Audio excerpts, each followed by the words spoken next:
રાજ્યમાં ઠંડીનો ચમકારો યથાવત છે। ઉત્તરથી ઉત્તર પૂર્વ પવનની દિશા હિમાલય પર્વતીય તરફના ઠંડા પવનો ફૂંકાઈ રહ્યા છે। આગામી 7 દિવસ વાતાવરણ શુષ્ક રહેશે। અમદાવાદનું લઘુત્તમ તાપમાન ઘટી શકે છે। અમદાવાદનું લઘુત્તમ તાપમાન 16.6 ડિગ્રી જેટલું નોંધાયું છે। નલિયાનું તાપમાન 12.2 ડિગ્રી નોંધાયું છે। આગામી દિવસોમાં આ તાપમાન હજુ પણ ઓછું થઈ શકે છે। તાપમાનમાં એકાદ ડિગ્રીનો ઘટાડો હવે જોવા મળી શકે છે। जो आज का तापमान लघुत्तम तापमान रिकॉर्ड हुआ है अहमदाबाद में, वो है 16.6 डिग्री सेंटीग्रेड, जो कि -0.9 24 आवर में डाउन हुआ है, लेकिन नॉर्मल से अभी भी 0.6 डिग्री सेंटीग्रेड ज़्यादा है। और गुजरात रीजन में जो लघुत्तम तापमान रिकॉर्ड हुआ है वो नलिया में है, वो है 12.2 डिग्री सेंटीग्रेड। सौराष्ट्र में अप्रिशिएबली डाउन हुआ है, जो नाइट का टेम्परेचर है लघुत्तम तापमान में डाउन हुआ है। और उत्तर पूर्व से पवन का दिशा भी है, उत्तर पूर्व से आ रहे हैं पवन, इसलिए डाउन हो रहा है। અમદાવાદમાં કાગડાપીઠ પોલીસ સ્ટેશનમાંથી ચોરીનો આરોપી ફરાર થઈ ગયો। ચોરીના ગુનામાં આરોપીની ધરપકડ કરાઈ હતી। હિતેશ ઉર્ફે રોકી વાઘેલા નામનો આરોપી ફરાર થઈ ગયો છે। પોલીસે આરોપીની શોધખોળ હવે શરૂ કરી દીધી છે। ચોરીના ગુનાનો આરોપી જે ફરાર થઈ ગયો છે, પોલીસે તેની ચોરીના આરોપમાં ધરપકડ કરી હતી। તેનું નામ હિતેશ ઉર્ફે રોકી વાઘેલા છે। કાગડાપીઠ પોલીસની વધુ એક બેદરકારી સામે આવી છે। ચેઇન સ્નેચિંગનો જે આરોપી છે તે પોલીસ સ્ટેશનમાંથી ફરાર થઈ ગયો છે। જે એક આરોપી છે તેની ઝોન 2 LCB દ્વારા ધરપકડ કરવામાં આવી હતી ને ત્યારબાદ કાગડાપીઠ પોલીસ દ્વારા તેની ધરપકડ કરવામાં આવી હતી। જો કે ગત મોડી રાત્રે તે અહીં જે હાજર સ્ટાફ હતો તેઓની નજર ચૂકવીને ફરાર થઈ ગયો છે। જ્યારે સમગ્ર ઘટનાની જાણ ઉચ્ચ પોલીસ અધિકારીઓને કરવામાં આવી હતી, ત્યારે પોલીસ અધિકારીઓ પણ તાત્કાલિક અહીં પહોંચ્યા હતા અને અલગ અલગ ટીમો બનાવવામાં આવી છે અને હાલ અલગ અલગ ટીમોને અલગ અલગ જવાબદારીઓ સોંપવામાં આવી છે કે જેથી કરીને આરોપી છે તે આરોપી અન્ય કોઈ જગ્યાએ ફરાર થાય તે પહેલાં જ પોલીસને પકડમાં આવી જાય। જો કે મહત્ત્વની બાબત તો એ કહી શકાય કે જે પોલીસ સ્ટેશન છે તે પોલીસ સ્ટેશન અત્યારે હાલ અહીં કાર્યરત છે। ટેમ્પરરી અહીં કાર્યરત કરવામાં આવ્યું હતું, જ્યાં સુધી નવું પોલીસ સ્ટેશનની જે બિલ્ડિંગ છે ન બને ત્યાં સુધી નવું પોલીસ સ્ટેશન તૈયાર થઈ ચૂક્યું છે। તેમ છતાં જે પોલીસ સ્ટેશન છે તેને કયા કારણોસર અહીંથી ટ્રાન્સફર કરવામાં નથી આવતું તે એક સૌથી મોટો સવાલ છે અને તેનો લાભ છે આ આરોપીએ ઉઠાવ્યો હોય તેવું લાગી રહ્યું છે। કારણ કે આ જે પોલીસ સ્ટેશન છે અહીં લોકઅપ નથી અહીંયા, અને જેથી આ જે આરોપી છે તેને બહાર બેસાડવામાં આવ્યો હતો। જે હાજર સ્ટાફ હતો તેઓની નજરમાં રાખવામાં આવ્યો હતો, પરંતુ તે હાજર સ્ટાફની નજર ચૂકવીને ફરાર થવામાં સફળ રહ્યો છે। કેમેરામેન ખેંગાર રાઠોડ સાથે ઋત્વિજ સોની, ન્યૂઝ 18 ગુજરાત। જૂનાગઢમાં તસ્કરો બેફામ બની ગયા છે। અહીંયા 2 કારના કાચ તોડી 4,25,000ની ચોરી થઈ ગઈ। અડધો કલાકના સમયમાં જ 2 કારમાંથી ચોરી થઈ। ઝાંઝરડા રોડ પર કારના કાચ તોડી 2 લાખ ચોરી ગયા તસ્કરો। વાડલા ફાટક પાસે કારના કાચ તોડી અને 2.25 લાખની ચોરી થઈ। ડીવાયએસપી LCB સહિતના સ્ટાફે ઘટના સ્થળે પહોંચીને આગળની તપાસ હાથ ધરી છે।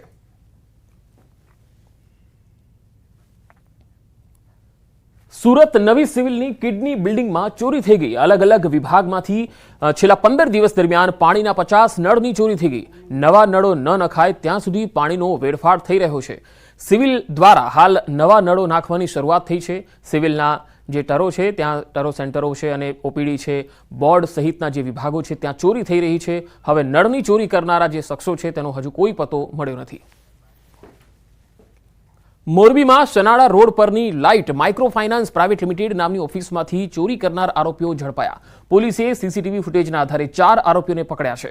ગત 15 તારીખે રાત્રિના સમયે ઓફિસના શટરની ચાવી અને લોકરની ડુપ્લિકેટ ચાવી બનાવી આરોપીઓએ ચોરી કરી હતી। મોરબી ક્રાઇમ બ્રાન્ચ અને A ડિવિઝન પોલીસે વિવિધ ટીમો બનાવી આરોપીઓને ઝડપી પાડ્યા છે।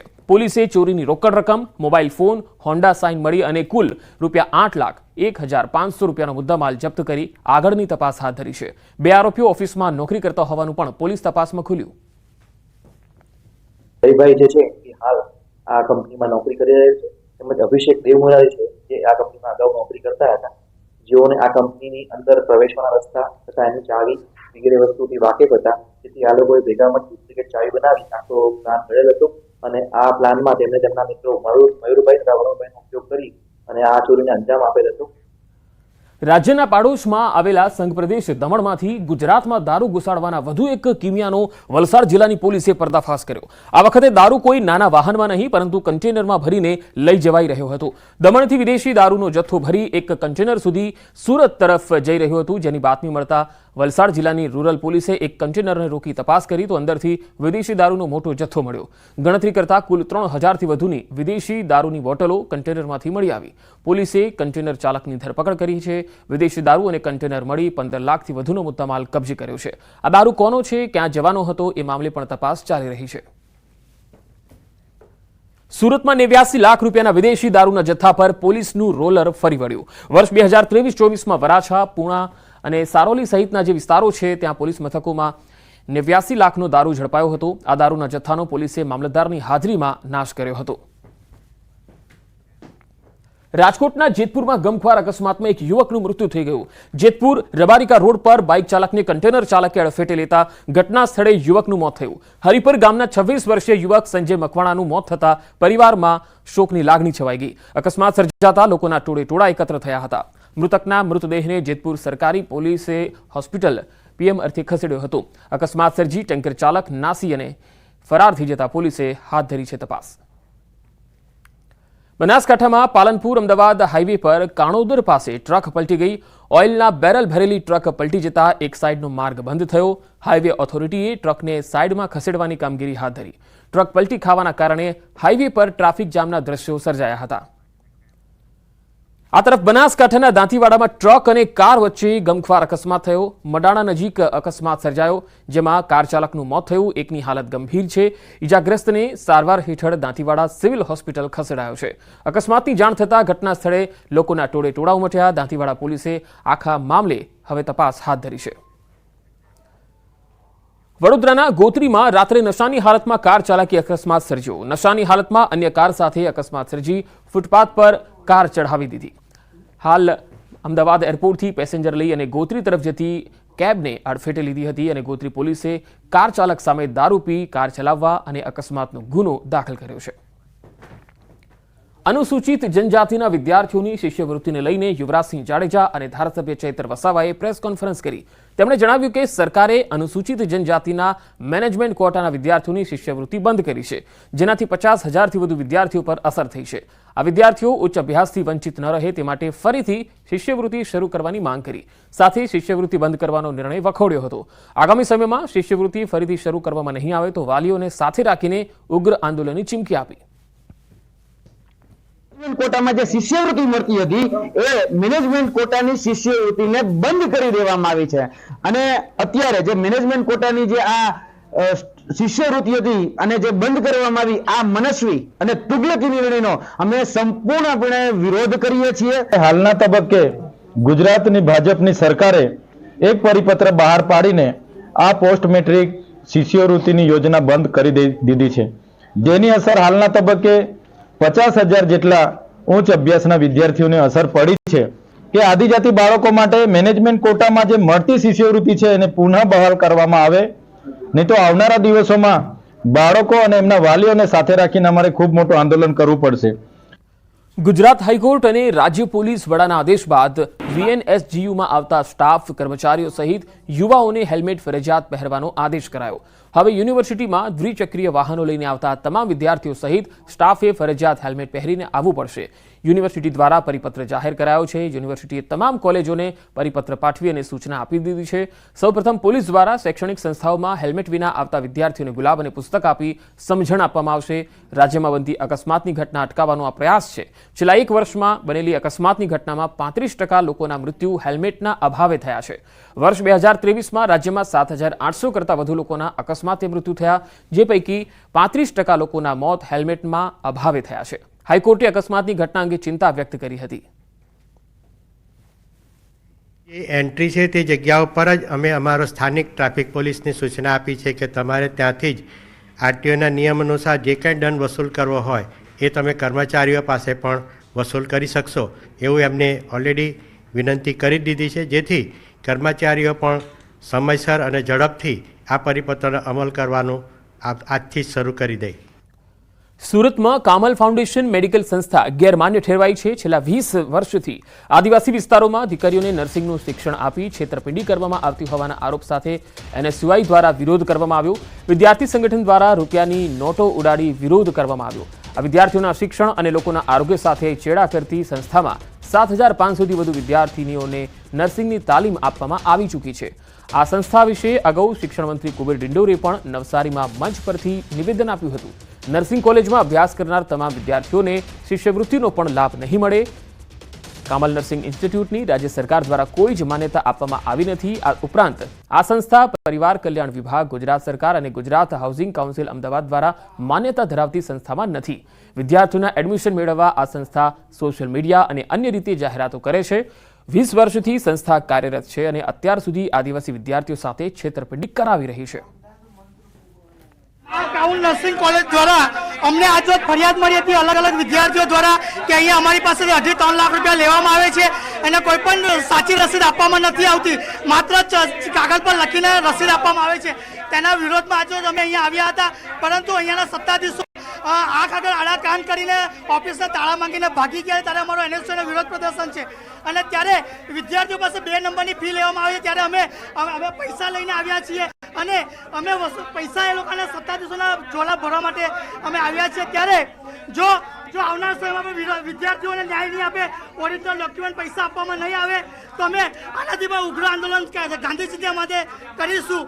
દીપક ગોહિલ ચેરિટેબલ ટ્રસ્ટની માં કામલ ઇન્સ્ટિટ્યૂટ છે કે જે નર્સિંગનો કોર્સ કરાવે છે તેને લઈને વિવાદો ચાલતા છે. ત્યારે કહી શકાય છે કે NSUIના કાર્યકર્તાઓ અહીંયા પહોંચ્યા વિરોધ કરવા માટે અને કહી શકાય કે જે પ્રકારે અહીંયા પૈસાના જોડે કામ થાય છે અને કે નર્સિંગના વિદ્યાર્થીઓ પાસે પૈસા પડાવતા હોવાની ફરિયાદો આવી હતી, જેને લઈને શિક્ષણ મંત્રી કુબેર ડિંડોર દ્વારા પણ નવસારી ખાતેની જાહેર સભામાંથી આ યુનિવર્સિટી બોગસ હોવાની વાત કરવામાં આવી હતી. ત્યારે ન્યૂઝ 18 ગુજરાતીએ રિયાલિટી ચેક અહીંયા કરી હતી, ત્યારે પણ આ તમામ વસ્તુ સામે આવી હતી. ત્યારે NSUI દ્વારા હવે ધીરે ધીરે વિરોધ કરવામાં આવી રહ્યો છે. કહી શકાય કે નકલી નોટો ઉડાડી આ સંસ્થાના સંચાલકોને જે પૈસા કમાવા માટેનું કામ કરી રહ્યા છે તે ખોટી રીતે પૈસા કરતા છે, જેને લઈને પણ અહીંયા ખોટી નોટો આપવામાં આવેલું હતું. કે NSUI વિરોધ કરવા પહોંચ્યાની વાત મળતાની સાથે જ અહીંના સંચાલકો ભાગી છૂટ્યા હતા. સુરતમાં નકલી હોસ્પિટલ, નકલી તબીબો સામે આવ્યા, ત્યારે હવે નકલી આખી યુનિવર્સિટી સામે આવી છે. સુરત સાથે તાપી જિલ્લો, નર્મદા અને બેંગ્લોર ખાતે આની બ્રાન્ચો આવેલી છે અને તમામ લોકોને અહીંયા પૈસા લીધા હોય કોર્સ કરાવવામાં આવતા હોવાની વાત કરવામાં આવતી હોય છે. ત્યારે ચોક્કસ આ યુનિવર્સિટીના વિવાદને લઈ NSUI વિરોધ કરવા પહોંચ્યો હતો. ત્યારે 5 કરતાં વધુ કાર્યકર્તાઓની અહીંયા અટકાયત કરવામાં આવી છે. કેમેરામેન ભરત બ્રહ્મભટ્ટ સાથે કીર્તેશ પટેલ, ન્યૂઝ 18 ગુજરાતી, સુરત. વાવ વિધાનસભાની હવે વાત કરીશું. તો વાવ વિધાનસભામાં પેટા ચૂંટણીની આવતીકાલે જગાણા એન્જિનિયરિંગ કોલેજ ખાતે મતગણતરી હાથ ધરાવવાની છે. 321 બૂથોની 23 રાઉન્ડમાં મતગણતરી હાથ ધરાશે. વાવ વિધાનસભા પેટા ચૂંટણીમાં ભાજપ, કોંગ્રેસ સહિત 10 ઉમેદવારોના ભાવિ EVMમાં કેદ થશે.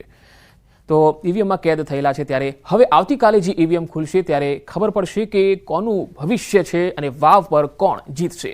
જગાણા એન્જિનિયરિંગ કોલેજના આ સ્ટ્રોંગ રૂમમાં EVMની સુરક્ષાને લઈ પોલીસ, SRP સહિત BSF જવાનોની 3 લેયર સુરક્ષા તૈનાત કરવામાં આવી. સાથે સાથે બિલ્ડિંગને CCTV કેમેરાથી પણ સજ્જ કરાઈ છે અને સતત 24 કલાક તેના મોનિટરિંગ માટે કેમ્પસમાં LED પણ મૂકવામાં આવી, જ્યાં રાજકીય પાર્ટીના એજન્ટો સતત EVM સ્ટ્રોંગ રૂમ પર નજર રાખી રહ્યા છે. આમ કુલ 30 સ્તરીય સુરક્ષા કરવામાં આવી છે. આ ઉપરાંત સમગ્ર જે સ્ટ્રોંગ રૂમનો એરિયા અને બિલ્ડિંગ વિસ્તાર છે એમાં 24 કલાક સર્વેલન્સ માટે CCTV કેમેરા પણ રાખવામાં આવેલા છે અને આ CCTV કેમેરાનું ફીડ બહાર પણ કન્ટિન્યુઅસલી આપવામાં આવે છે કે જેથી પોલિટિકલ પાર્ટીના રિપ્રેઝેન્ટેટિવ 24 કલાક તેનું મોનિટરિંગ કરી શકે. બનાસકાંઠાના સરહદી વિસ્તારમાં કેનાલોમાં ગાબડા પડવાનો સિલસિલો યથાવત છે. ભાભરમાં વજાપુર જાણાવાડા માઇનોર કેનાલમાં વધુ એક ગાબડું પડતા ખેડૂતોને હાલાકી ભોગવવી પડી. સરહદી વિસ્તારોમાં કેનાલો પાણી ચાલુ થતા ગાબડા પડવાનું શરૂ થયું છે. ભાભરની વજાપુર માઇનોર કેનાલમાં ગાબડું પડતા પાણીનો વેડફાટ થઈ રહ્યો છે. આ ગાબડું પડવાથી ખેતરોમાં પાણી ફરી વળવાથી ખેતરો બેટમાં ફેરવાયા. રાજ્યના વધુ સમાચારો પર નજર કરીશું. હાલ રોકાઈશું એક વિરામ માટે.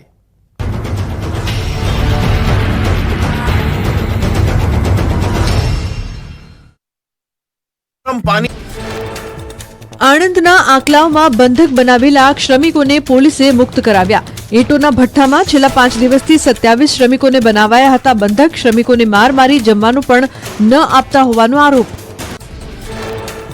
ઉત્તરાખંડના પિથોરાગઢમાં સેનાની ભરતી દરમિયાન નાસભાગ 20,000થી વધુ યુવાનો ઉમટતા અરાજકતા. સૈન્ય ભરતીમાં ભાગ લેવા યુવાનો ગેટ તોડીને આવતા પોલીસે હળવા બળનો પ્રયોગ કર્યો.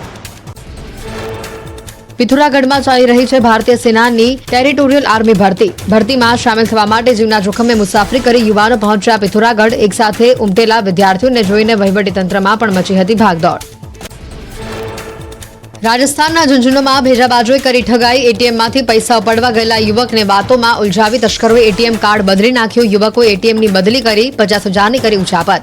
સીસીટીવીના આધારે પોલીસે તપાસ હાથ ધરી. રાજકોટ દોશી હોસ્પિટલ નજીકથી સ્કૂટરની ડેકીમાંથી લાખોની ઉઠાંતરી. સ્કૂટરની ડેકી તોડીને શખ્સે 3 લાખ રૂપિયાની કરી ઉઠાંતરી.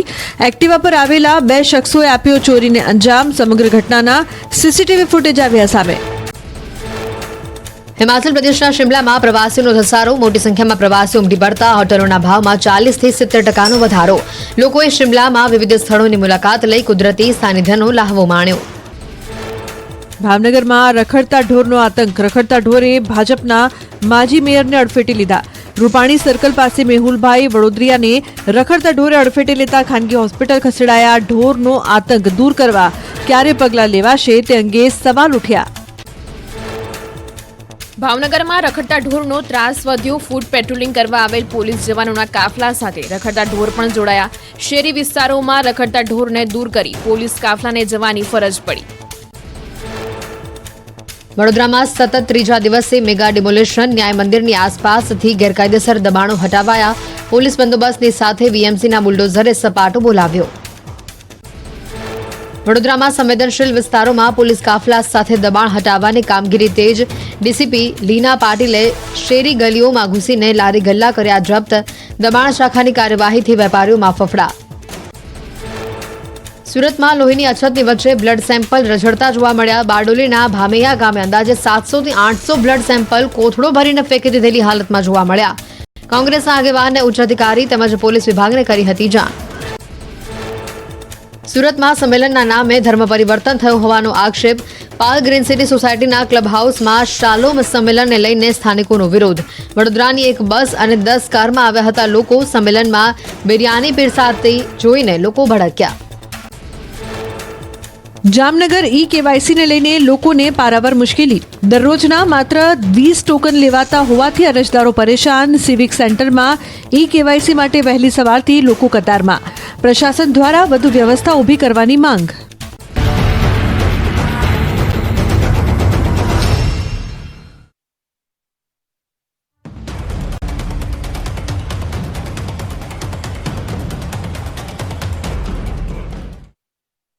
રાજકોટમાં આધાર કેન્દ્ર પર કતારો લાગી રહી છે. આધાર કેન્દ્રની બહાર 500 જેટલા લોકોની કતાર છે. મનપાના આધાર કેન્દ્ર બહાર વહેલી સવારથી જ આવી કતારો જોવા મળે છે. નાના બાળકોને તેડી મહિલાઓ કતારમાં લાગી જાય છે. મહાનગરપાલિકાની મુખ્ય કચેરીએ જ આધાર કાર્ડ નીકળતું હોવાના કારણે લોકોને કલાકો સુધી લાઇનમાં ઊભા રહેવું પડે છે. જામનગરમાં ઈ-કેવાયસીને લઈને લોકોને પારાવાર મુશ્કેલીઓનો સામનો કરવો પડે છે. કલેક્ટર કચેરીના સિવિક સેન્ટરમાં ઈ-કેવાયસી માટે લોકો વહેલી સવારથી કતારો લગાવીને ઊભા રહેવા મજબૂર છે. દરરોજના માત્ર 20 ટોકનને લઈને લોકો મુશ્કેલી અનુભવે છે. સમગ્ર ગુજરાતની સાથે જામનગરમાં પણ ઈ-કેવાયસીને લઈને અનેક મથામણો ચાલી રહી છે. લોકો છે તે પરેશાન થઈ રહ્યા છે. જામનગરની વાત કરીએ તો જામનગરના કલેક્ટર કચેરીના સિવિક સેન્ટરમાં લોકોની ઈ-કેવાયસી માટે કતારો જોવા મળી રહી છે. જે પ્રકારના દ્રશ્યો આપ જોઈ રહ્યા છો, હાલ જે ઈ-ધરા કેન્દ્ર છે, આ સિવિક સેન્ટર છે, જ્યાં મોટી સંખ્યામાં લોકો છે તે સવારથી બેઠા છે. નાના નાના ભૂલકાને લઈને પણ અહીં જે પ્રકારે જોવો છો, હાલ ભૂલકું સૂઈ ગયું છે, છતાં પણ ઈ-કેવાયસી કરવા માટે લોકો અહીં બેઠા છે. જે કતારો છે તે કતારો લગાવેલી અહીં જોવા મળી રહી છે. જે પ્રકારેની વાત કરવામાં આવે, અહીં લોકોની તકલીફ છે એ ખૂબ વધી રહી છે, કારણ કે ઈ-કેવાયસી માટે અહીં સવારથી આ પ્રકારના દ્રશ્યો છે તે સામે આવી રહ્યા છે. અહીં કેટલાક વિદ્યાર્થીઓ છે, બાળકો છે, એમની સાથે પણ વાત કરીશું. શું કહેશો, શેના માટે અહીંયા તમે આવ્યા છો અત્યારે? અમે અહીંયા કેવાયસી માટે આવ્યા છીએ અને અમારે આવી રીતે 3-4 દિવસ રોજ આવવું પડે છે. અને સ્કૂલો પણ બંધ રહે છે. એના માટે અમારું જે જ્ઞાન છે એ પ્રાપ્ત સરખી રીતે નથી થતું. જ્ઞાન પણ પ્રાપ્ત નથી. સુરતમાં બોગસ તબીબો દ્વારા હોસ્પિટલ ચાલુ કરવાના મામલે કાર્યવાહી કરવામાં આવી. હોસ્પિટલને એનઓસી ન હોવાને લઈને ફાયર વિભાગે સીલ કરી દીધું.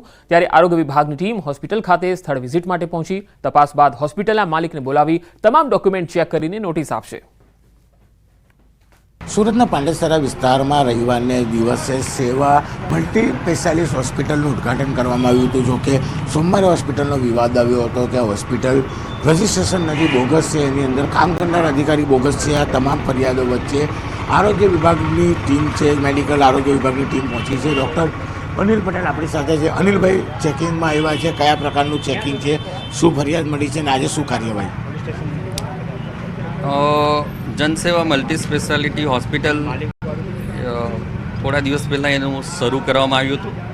એટલે અત્યારે જે ક્લિનિકલ એસ્ટાબ્લિશમેન્ટ એક્ટ મુજબ એના ક્રાઇટેરિયા અને પ્રમાણપત્રો, એનઓસી, ડૉક્ટર્સના પ્રમાણપત્રો એ યોગ્ય છે કે નહીં એક્ટ મુજબ તેની ચકાસણી માટે આવ્યા છીએ. આ હોસ્પિટલ રવિવારના દિવસે ઉદ્ઘાટન કરવામાં આવ્યું હતું, તો આના રજિસ્ટ્રેશન માટેની કોઈ એપ્લિકેશન ઓનલાઈન કરવામાં આવી હતી ખરી? જે તે દિવસે કરવામાં આવી નહોતી. અત્યારે એક દિવસ પહેલાં એમની એપ્લિકેશન, અમારું જે ક્લિનિકલ એસ્ટાબ્લિશમેન્ટ એક્ટનું પોર્ટલ છે ત્યાં એક એપ્લિકેશન આવી છે જેની ચકાસણી બાકી છે. અત્યારે અહીંયા આવ્યા છો, ઓલરેડી હોસ્પિટલને સીલ મારેલી છે, તો હવે કયા પ્રકારની કાર્યવાહી, કયા કયા વિભાગને બોલાવવામાં આવ્યા છે અત્યારે? અમારું જે આરોગ્ય વિભાગ છે એમાં જે અમારી ટીમ છે એના મેમ્બર્સ અત્યારે ઉપલબ્ધ છે. બીજા 2-3 મેમ્બરો અત્યારે ઉપલબ્ધ નથી, એ ઓન ધ વે છે. એટલે એ અમારી જે સંયુક્ત ટીમ છે એ તપાસ કરશે અને જે બી માલિક છે, જે બી ઓનર છે, એમને નોટિસ આપીને અમારા આરોગ્ય વિભાગમાં બોલાવવામાં આવશે. કેમેરામેન ભરત બ્રહ્મભટ્ટ સાથે કીર્તેશ પટેલ, ન્યૂઝ 18 ગુજરાતી, સુરત. પ્રધાનમંત્રી મોદીએ તાજેતરની તેમની વિદેશ યાત્રા દરમિયાન 31 જેટલા વૈશ્વિક નેતાઓ અને સંસ્થાઓના વડાઓને મળ્યા. પીએમ મોદીએ તેમની 3 દેશોની મુલાકાત દરમિયાન 31 દ્વિપક્ષીય બેઠકો અને વૈશ્વિક નેતાઓ સાથે અનૌપચારિક વાર્તાલાપમાં ભાગ લીધો. તેમણે નાઇજીરિયામાં દ્વિપક્ષીય બેઠક યોજી હતી. બ્રાઝિલમાં 10 દ્વિપક્ષીય બેઠકો યોજી હતી. ત્યારબાદ ગુયાનાની મુલાકાત દરમિયાન તેમણે 9 દ્વિપક્ષીય બેઠકો કરી. પીએમ મોદીએ નાઇજીરિયાના રાષ્ટ્રપતિ સાથે પણ બેઠક કરી હતી. તો બ્રાઝિલ દેશમાં Brazil, Indonesia, Portugal, Italy, Norway, France, UK, Chile, ઓસ્ટ્રેલિયાના નેતાઓ સાથે પણ મહત્વની બેઠકો કરી હતી. પ્રધાનમંત્રી મોદીએ ગુયાના ખાતે Dominica, Bahamas, Trinidad, Tobago, Suriname, Barbados, Antigua સહિતના વૈશ્વિક નેતાઓ સાથે પણ બેઠક કરી. પ્રધાનમંત્રીના આ પ્રવાસથી ભારતને અનેક ફાયદા થશે. તો 3 દેશોની આ મુલાકાત દરમિયાન પ્રધાનમંત્રી નરેન્દ્ર મોદી અનેક વિશ્વના જે નેતાઓ છે તેમની સાથે તેમણે બેઠક કરી હતી. 31 જેટલા દેશોના નેતાઓ સાથે તેમણે દ્વિપક્ષીય બેઠક કરી અને ભારત સાથેના સંબંધોને વધુ મજબૂત કરવા માટે પણ તેમણે સંવાદ કર્યો હતો. પ્રધાનમંત્રી મોદી તાજેતરની આ વિદેશ યાત્રા ખૂબ જ ફળદાયી રહી છે. 31 જેટલા વૈશ્વિક નેતાઓ અને સંસ્થાઓના વડાઓને તેઓ મળ્યા હતા. પીએમ મોદીએ તેમની 3 દેશોની આ મુલાકાત દરમિયાન 31 દ્વિપક્ષીય બેઠકો અને વૈશ્વિક નેતાઓ સાથે અનૌપચારિક વાર્તાલાપમાં ભાગ લીધો હતો. નાઇજીરિયામાં દ્વિપક્ષીય બેઠક યોજી હતી. બ્રાઝિલમાં 10 દ્વિપક્ષીય બેઠકો કરી હતી. ગુયાનાની મુલાકાત દરમિયાન પણ તેમણે 9 દ્વિપક્ષીય બેઠકો કરી હતી. નાઇજીરિયાના રાષ્ટ્રપતિ સાથે પણ તેમણે બેઠક યોજી હતી. તો બ્રાઝિલમાં Indonesia, Portugal, Italy, Norway, France, UK, Chile, ઓસ્ટ્રેલિયાના નેતાઓ સાથે પણ મહત્વની બેઠકો કરી હતી. પ્રધાનમંત્રી મોદીએ ગુયાના ખાતે Dominica, Bahamas, Trinidad, Tobago, Suriname, Barbados, Antigua સહિતના જે દેશો છે તેમના વડાઓ સાથે પણ બેઠક કરી હતી. પ્રધાનમંત્રીના આ પ્રવાસથી